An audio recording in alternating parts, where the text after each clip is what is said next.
আওয়ামী লীগকে স্কেপগোট করা হচ্ছে। পলিটিক্যাল ল্যাঙ্গুয়েজ খুব দূষিত হয়ে পড়তেছে। ২ বছর যে সময় লাগবে না, এটা কিভাবে আপনারা ভাগ করতেছেন বা তার পরবর্তী ঘটনাগুলো কি? মানে বাংলাদেশ এখন নানা সংকটের মধ্যে আছে, যেটা আমাদের কাছে দৃশ্যমান। দেশের ভিতরে আইন শৃঙ্খলার জটিলতা আছে, রাজনৈতিক বিভাজন আছে, চাঁদাবাজি বলতে যা বোঝায় সন্ত্রাস মব, মোটামুটি সেটাও উদ্বেগজনক অবস্থায়। অর্থনীতিতে মূল্যস্ফীতি চলছে, ব্যাংকিং খাতে রয়েছে অনিয়ম, তারপরে গ্যাস বিদ্যুৎ মহাসংকটে। ইতিমধ্যে 900 টেক্সটাইল মিল বন্ধ হয়ে গেছে। তারপরে বৈদেশিক মুদ্রার রিজার্ভ রেমিটেন্স কিছুটা স্বস্তি আছে, কোনো সন্দেহ নাই, কিছুটা স্বস্তি আছে। এরপরে আন্তর্জাতিক অঙ্গনে বাংলাদেশের সামনে বড় চ্যালেঞ্জ আছে, অনেক চ্যালেঞ্জ। ভারতের সঙ্গে সম্পর্ক এখন সংবেদনশীল।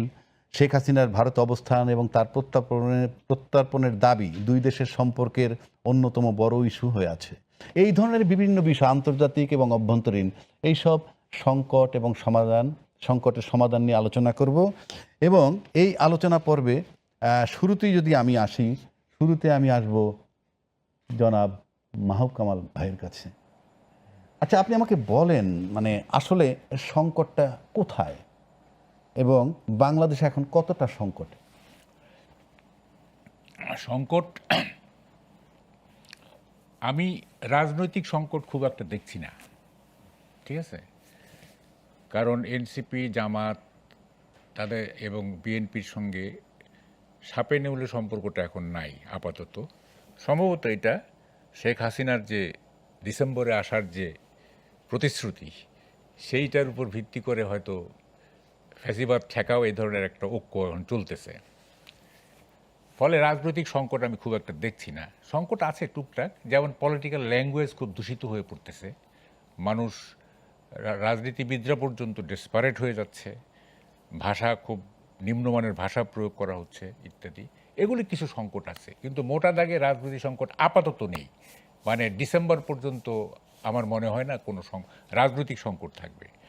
সংকটগুলোকে আমি মোটা দাগে 3টা ভাগে ভাগ করতে চাই। একটা হচ্ছে মবতন্ত্র, একটা হচ্ছে জ্বালানি সংকট, একটা হচ্ছে অর্থনীতি, আরেকটা হচ্ছে ফরেন পলিসি।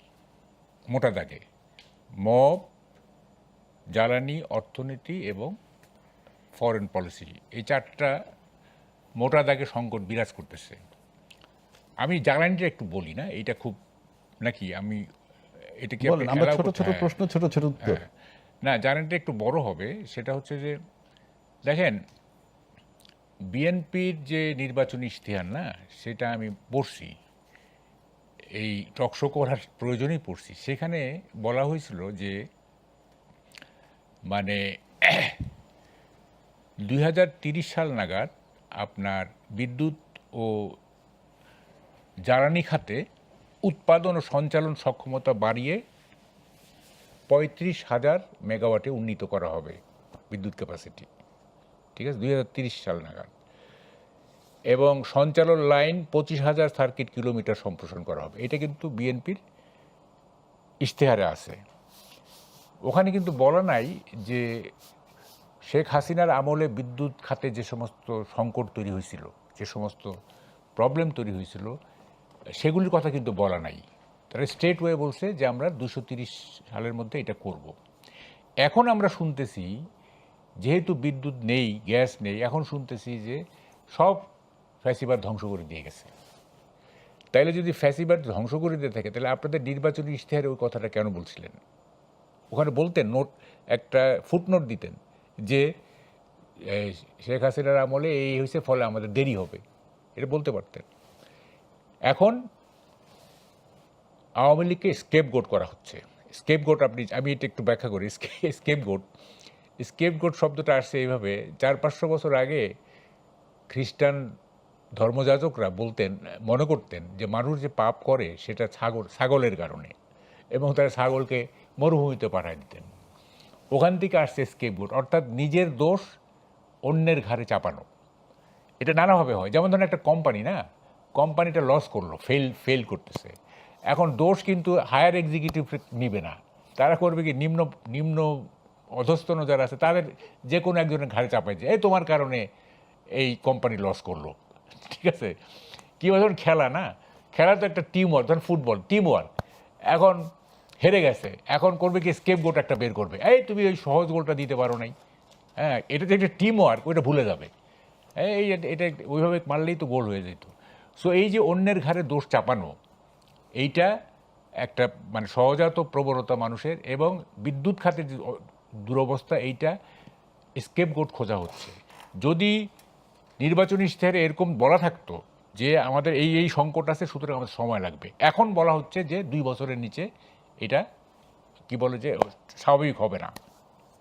এখন আমি বলি কি, 2 বছর যে সময় লাগবে না, এটা কিভাবে আপনারা ভাগ করতেছেন, বা তার পরবর্তী ঘটনাগুলো কি? আমি যদি বিদ্যুৎ সংকট সমাধানের জন্য আমি 3টা ফেজ করতে পারি, একটা হচ্ছে আশু, আরেকটা হচ্ছে মধ্যবর্তী মিড টার্ম, আরেকটা হচ্ছে লং টার্ম। আশুটা আপনাকে যেভাবে হোক এইটাকে আপনাকে কাভার করতে হবে, গ্যাস এবং বিদ্যুৎ দুটেই একেবারে কাভার করতে হবে। আশুটা মিনিমাম একটা জায়গায় যেতে হবে। আমাদের যে আপনার প্ল্যান্টের যে স্ট্রাকচারাল যে অ্যাডভান্টেজ, সেইটা 30,000 মেগাওয়াট পর্যন্ত আমরা উৎপাদন করি, যে স্ট্রাকচার আছে, হ্যাঁ এইটা বুদ্ধি খাটাইলে, মেধা খাটাইলে এবং মনোযোগ দিলে এখান থেকে আউটপুট বের করা সম্ভব। কিন্তু আমাদের পলিটিশিয়ানরা হয়েছে কি, রাজনীতি নিয়ে এত বেশি ব্যস্ত থাকে যে তারা এইসব জিনিস নিয়ে ভাবার সময় পায় না, অথবা লেখাপড়া করার সময় পায় না। সকালে উঠে দেখে যে 100 লোক গেস্ট রুমে বসে আছে, তা কেমনে এগুলি নিয়ে চিন্তা করবে? যে স্ট্রাকচারাল অ্যাডভান্টেজ আছে সেটাতে 30,000 মেগাওয়াট, এটা সম্ভব। 30 অলরেডি আছে। এই 30,000 মেগাওয়াটের যে স্ট্রাকচার, সেখান থেকে আউটপুট বের করা খুব বেশি কঠিন কিছু না, একটু চেষ্টা করলে এটা পারা যায়। আমি মনে করি যে এটা করতে হবে। তবে এটাও ঠিক যে ধরেন তাল গাছের আগায় উঠতে গেলে কিন্তু কোনো শর্টকাট রাস্তা নাই, বুঝছেন? আপনি যদি আপনার কাছে আমি আবার আসবো। আমি একটু বলি, একটু শেষ করে দিই। তাল গাছের আগায় যদি আপনি উঠতে চান, there is no shortcut way, তাই না? আপনাকে বেয়েই উঠতে হবে, এটাও ঠিক আছে।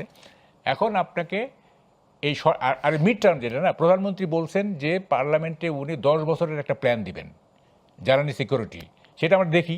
আর লং টার্মটা হচ্ছে আপনাকে ব্লু ইকোনমি এক্সপ্লোর করতে হবে। এই যে আমি বললাম, শর্ট টার্ম কিছু করেন, মিড টার্ম দেখি প্রধানমন্ত্রী কি বলে জ্বালানি সিকিউরিটির ব্যাপারে, আর লং টার্ম যেটা হচ্ছে সেইটা ব্লু ইকোনমিকে আপনাকে এটাকে ডিসকভার করতে হবে।